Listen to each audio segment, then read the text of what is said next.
റൂഹിനെ സംബന്ധിച്ച്, ആത്മാവിനെ സംബന്ധിച്ച്, ദ സോൾ, ആ പരിശുദ്ധി സൃഷ്ടിയെ സംബന്ധിച്ചുള്ള ചർച്ചയിലാണ് നമ്മൾ ഉണ്ടായിരുന്നത്. ഭൗതിക ശരീരത്തോട് ആത്മാവ് വിട പറയുന്നതോടുകൂടെ മരിച്ചുപോയ മനുഷ്യന്റെ ആത്മാവിന്, ആ മയ്യത്തിന് ജീവിച്ചിരിക്കുന്ന ആളുകളുടെ സന്ദർശനമോ പ്രാർത്ഥനകളോ അവരനുഭവിക്കാൻ സാധിക്കുമോ ഇല്ലയോ എന്ന ചർച്ചയിൽ അവർക്കതിന് സാധിക്കുമെന്ന് അല്ലാമ ഇബ്നുൽ ഖയ്യിമിനെ പോലെയുള്ള പ്രഗത്ഭരായ ആലിമീങ്ങൾ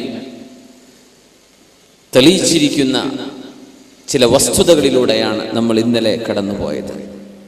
മഹാനായ അംർ ഇബ്നുൽ ആസ് റളിയല്ലാഹു അൻഹു, ബഹുമാനപ്പെട്ടവർ മരിക്കാൻ കിടക്കുമ്പോൾ, സ്വഹാബിയാണ് അംർ ഇബ്നുൽ ആസ് റളിയല്ലാഹു അൻഹു, അവർ വഫാത്താകാൻ ഇരിക്കുമ്പോൾ ഒരുപാട് സ്വഹാബിമാർ ബഹുമാനപ്പെട്ടവരുടെ അരികത്ത് വന്ന്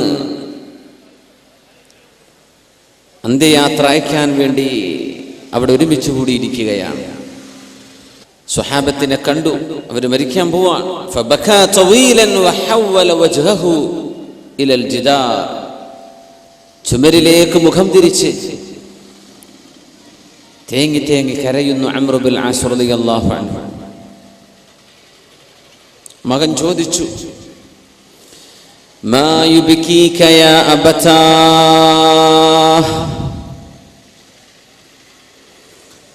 അബ്ദുല്ലാഹി റളിയല്ലാഹു അൻഹുവിന്റെ ചോദ്യം, അല്ലയോ അംർ ഇബ്നുൽ ആസ്, എന്റെ പിതാവേ, നിങ്ങൾ എന്തിനാണ് കരയുന്നത്?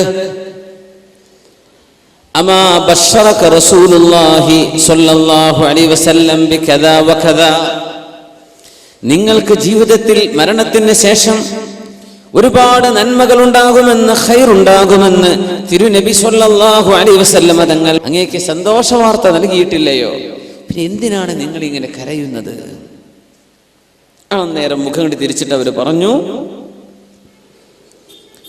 ഇന്ന അഫ്ളല മാ നുഇദ്ദു ഷഹാദത അല്ലാ ഇലാഹ ഇല്ലല്ലാഹ് വ അന്ന മുഹമ്മദർ റസൂലുള്ളാഹ്. മരണത്തെ വരിക്കാൻ പോകുന്ന ഒരു മനുഷ്യന് നാളെ അല്ലാഹുവിന്റെ മുമ്പിലേക്ക് ചെല്ലുമ്പോൾ ഏറ്റവും കൂടുതൽ പ്രതിഫലം പ്രതീക്ഷ നൽകുന്നത്, നമ്മളൊക്കെ ആഗ്രഹിക്കുന്നത്, അല്ലാഹു സ്വീകരിക്കുമെന്ന് പ്രതീക്ഷ നൽകുന്നത് ഷഹാദത അല്ലാ ഇലാഹ ഇല്ലല്ലാഹ് വ അന്ന മുഹമ്മദർ റസൂലുള്ളാഹ്, ഈ ഷഹാദത്താണ്. നമ്മൾ മുസ്ലിമീങ്ങളാണല്ലോ, ആ ഒരു സമാധാനമേ ഉള്ളൂ.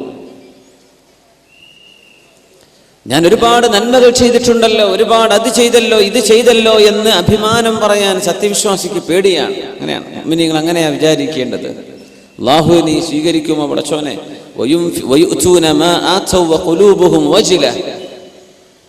പേടി വരുന്ന നന്മ ചെയ്യുമ്പോൾ പോലും ഇത് അല്ലാഹു സ്വീകരിക്കുമോ ഇല്ലയോ എന്ന്. എന്നിട്ട് അവർ പറഞ്ഞു, ജീവിതത്തിൽ 3 ഘട്ടങ്ങൾ എൻ്റെ ജീവിതത്തിൽ കഴിഞ്ഞു പോയിട്ടുണ്ട്. അതിലൊന്ന്, ഇസ്ലാമിലേക്ക് ഞാൻ വരുന്നതിന്റെ മുമ്പ് അഷ്റഫുൽ ഖൽഖ് സ്വല്ലല്ലാഹു അലൈഹി വസല്ലം തങ്ങളോട് എന്നെക്കാൾ ദേഷ്യമുള്ള ഒരാൾ ഭൂമിയിൽ ഉണ്ടായിരുന്നില്ല. എങ്ങാനും സൗകര്യപ്പെട്ട് കിട്ടിയാൽ ഹബീബിന്റെ തലയെടുക്കണമെന്ന് കൊതിച്ചു നടന്നിരുന്ന ദുഷ്ടനായിരുന്നു ഞാൻ. അങ്ങനെ ഞാനെങ്ങാനും മരിച്ചുപോയിരുന്നുവെങ്കിൽ ലകുൻതു മിൻ അഹ്ലിന്നാർ, ഞാൻ നരകത്തിലേക്ക് പോയേനെ എന്ന് മഹാനായ അംർ ഇബ്നുൽ ആസ് റളിയല്ലാഹു അൻഹു. അങ്ങനെ അല്ലാഹു എൻ്റെ മനസ്സിലേക്ക് ഇസ്ലാം തോന്നിപ്പിക്കുന്നു, അംർ ഇബ്നുൽ ആസ് നിങ്ങൾ പോയി മുസ്ലിമാകണം, എൻ്റെ മനസ്സെന്ന് വിളി വരികയാണ്. ഞാൻ ഹബീബിന്റെ അരികത്ത് ചെന്നിട്ട് പറഞ്ഞു, ഉബ്സുത് യദക ഫലി ഉബായിഅക, നബിയേ അങ്ങയുടെ കൈയൊന്ന് എനിക്ക് നീട്ടിത്തരുമോ? ഞാൻ അങ്ങയുടെ കൈ പിടിച്ചൊന്ന് ബൈഅത്ത് ചെയ്യട്ടെ. അവിടുത്തെ പരിശുദ്ധമായ വലത് കൈ എനിക്ക് നീട്ടിത്തന്നു. ഞാൻ അവിടുത്തെ കൈ പിടിച്ചു. കൈവിടാതെ പിടിച്ചപ്പോൾ അവിടുന്ന് ചോദിച്ചു, മാലക യാ അംർ, അംറേ നിങ്ങൾ എന്താണ് ഈ ചെയ്യുന്നത്? കൈവിടുന്നില്ല. അറത്തു അൻ അശ്തരിത, എനിക്കൊരു നിബന്ധനയുണ്ട് നബിയേ. എന്ത് നിബന്ധന? അല്ലാഹു എനിക്ക് മാപ്പ് തരണമെന്ന് ഞാൻ കൊതിക്കുന്നു നബിയേ. ആ ഉറപ്പ് ലഭിക്കാതെ അങ്ങയുടെ കൈ ഞാൻ വിടില്ല. നോക്കണം, സ്വഹാബികളായി ചെയ്യുന്നതേ. അള്ളാഹുവിൻ്റെ റസൂലേ, അള്ളാഹു എനിക്ക് പുറത്തു തന്നു എന്ന് ഉറപ്പ് കിട്ടണം. അഷ്റഫുൽ ഖൽഖിന്റെ മറുപടി, അമാ അലിംത അംറു ബിൽ ആസ്, നിങ്ങൾക്കറിയില്ലേ, അന്നൽ ഇസ്ലാമ യഹ്ദിമു മാ കാന ഖബ്ല, ഇസ്ലാമിലേക്ക് ഒരാൾ പുതുതായി കടന്നു വന്നാൽ അതിന്റെ മുമ്പ് ചെയ്തു പോയ സർവ്വ തിന്മകളും അള്ളാഹു മാപ്പ് ചെയ്തു കൊടുക്കുമെന്ന് നിങ്ങൾക്കറിയില്ലയോ? മുസ്ലിമായാൽ അതിന്റെ മുമ്പ് എന്തൊക്കെ ചെയ്തോ അള്ളാഹു മാപ്പ് ചെയ്തു കൊടുക്കും. വഅന്നൽ ഹിജ്റത തഹ്ദിമു മാ കാന ഖബ്ലഹാ, ഹിജ്റ ചെയ്ത ആളുകൾക്ക് ഹിജ്റയുടെ മുമ്പ് ചെയ്ത പാപങ്ങൾ അല്ലാഹു പുറത്തു കൊടുക്കുമെന്നും വഅന്നൽ ഹജ്ജ യഹ്ദിമു മാ കാന ഖബ്ലഹ, ഹജ്ജ് ചെയ്താൽ അതിന്റെ മുമ്പ് ചെയ്തു പോയ തെറ്റുകൾ അല്ലാഹു മാപ്പാക്കുമെന്നും നിങ്ങൾ അറിഞ്ഞിട്ടില്ലയോ അംറു ബിൽ ആസ്? പറഞ്ഞു, വമാ കാന അഹദുൻ അഹബ്ബ ഇലയ്യ മിർ റസൂലില്ലാഹ് സ്വല്ലല്ലാഹു അലൈഹി വസല്ലം, ഹബീബിനോളം എനിക്ക് ഇഷ്ടപ്പെട്ട മറ്റൊരാൾ എൻ്റെ ജീവിതത്തിൽ ഇല്ലാത്തൊരു ഘട്ടം വന്നു. ആദ്യം നബിയോട് ഏറ്റവും വെറുപ്പ് എനിക്കാണ്, ഇസ്ലാം എനിക്ക് ലഭിച്ചു, നബിയോട് ഏറ്റവും ഇഷ്ടം എൻ്റെ മനസ്സിൽ. വരാ പറഞ്ഞത്, വമാ കുൻതു ഉതീഖു അൻ അംല ഐനി മിൻഹു ഇജ്ലാലൻ ലഹ്, സ്വഹീഹ് മുസ്ലിമിലെ ഹദീസാണിത്. ഹബീബിന്റെ മുഖത്ത് നോക്കി കണ്ണു നിറയെ നോക്കി നിൽക്കാൻ ഞങ്ങളെ കൊണ്ട് സാധിക്കുമായിരുന്നില്ല.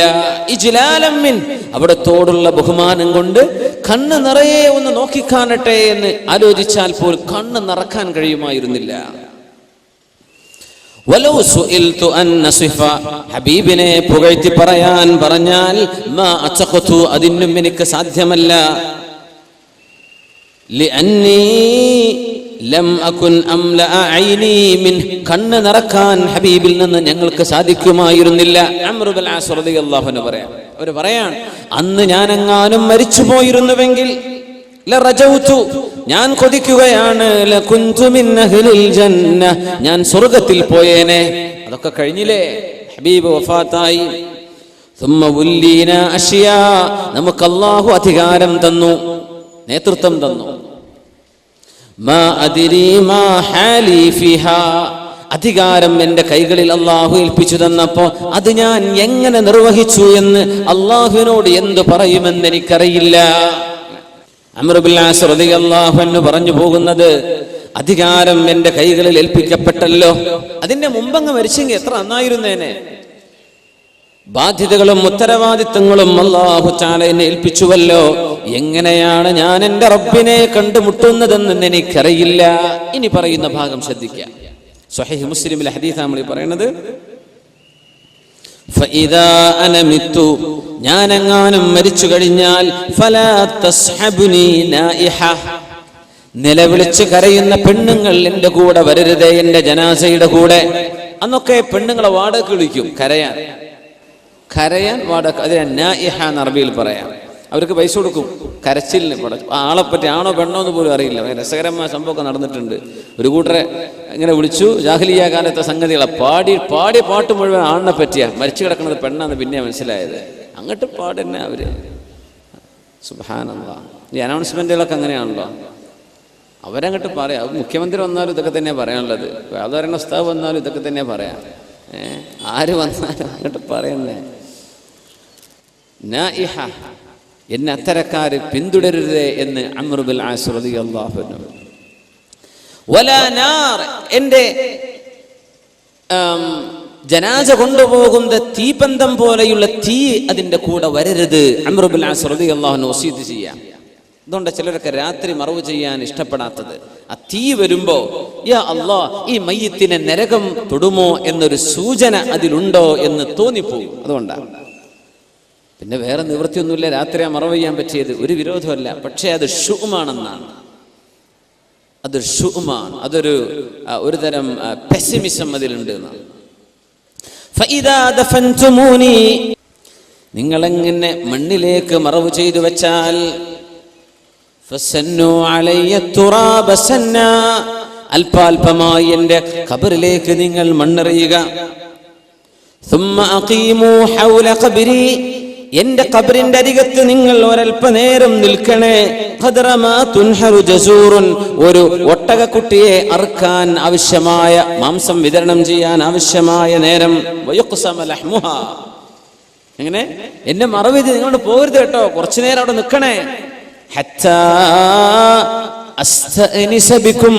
നിങ്ങൾ അവിടെ ഉണ്ടായിരിക്കുമ്പോൾ എനിക്ക് ആശ്വാസം ലഭിക്കും, അതുകൊണ്ട് എന്നെ മറവ് ചെയ്ത് ഉടനെ ഓടിപ്പോരരുതേ എന്ന് അംർ ഇബ്നുൽ ആസ് റളിയല്ലാഹു അൻഹു പറയാണ്. നിങ്ങൾ ഓടിപ്പോകരുത്, അവിടെ നിൽക്കണം കുറച്ചു നേരം, ഒരു 1-2 മണിക്കൂർ നിങ്ങളവിടെ എനിക്ക് വേണ്ടി നിൽക്കണേ. അതുകൊണ്ട് എനിക്കൊരു ആശ്വാസം കിട്ടും. ഈ ഹദീസാണ് നമ്മുടെ ഉലമാ എടുത്ത് പരിശോധിക്കുന്നത്. സ്വഹീഹ് മുസ്ലിമിലെ പ്രബലമായ ഹദീസ്. അവിടെ ഇരുന്നാൽ ആശ്വാസം ലഭിക്കുന്നുണ്ട്. ആർക്ക്? മരിച്ചു കിടക്കുന്ന മയ്യത്തിന്. നമ്മളല്ലേ ഇത് പറയുമ്പോൾ അന്ത്യവിശ്വാസം എന്ന് പറയുന്നത് സ്വഹാബത്ത് മനസ്സിലാക്കിയത് ഇങ്ങനെയാണ്. സ്വഹാബത്ത് മനസ്സിലാക്കി അവരുടെ ഫഹം ഇങ്ങനെയാണ്. അസ്ഹാബി കന്നുജൂം, അവർ നക്ഷത്ര തുല്യരല്ലയോ? നിങ്ങൾ ആരെ പിന്തുടരുന്നോ സന്മാർഗത്തിലാണ്. അങ്ങനത്തെ സ്വഹാബിമാർ പ്രബലരായ അംർ ഇബ്നുൽ ആസ് റളിയല്ലാഹു അൻഹു പറയാ, എന്റെ അരികത്ത് നിങ്ങൾ അല്പനേരം നിൽക്കണം. അപ്പോ ജീവിച്ചിരിക്കുന്ന ആളുകൾ മരിച്ചു കഴിഞ്ഞ മയ്യത്തിന്റെ ഖബറിന്റെ അരികെ നിൽക്കുമ്പോൾ അവർക്ക് ആശ്വാസം ലഭിക്കുന്നുവെന്ന് നബി സല്ലല്ലാഹു അലൈഹി വസല്ലം തങ്ങളിൽ നിന്ന് പഠിച്ചെടുത്തതാ അംർ ഇബ്നുൽ ആസ് റളിയല്ലാഹു അൻഹു. നമ്മളത് മനസ്സിലാക്കുക.